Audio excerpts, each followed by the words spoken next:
How to apply for a BPI credit card.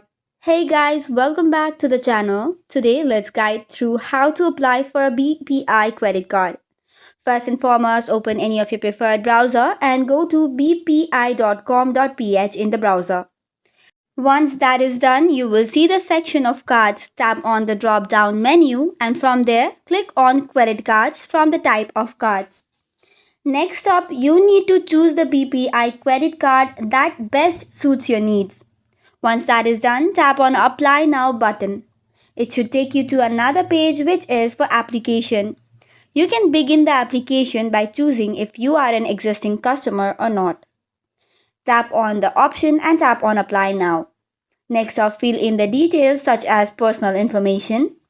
Upload the required documents such as valid government issued ID.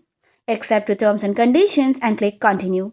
Now review and submit your application and you're good to go. It might take 3 days to complete and submit your application. Alternatively, if you prefer, you can visit any BPI branch near to apply for credit card in person.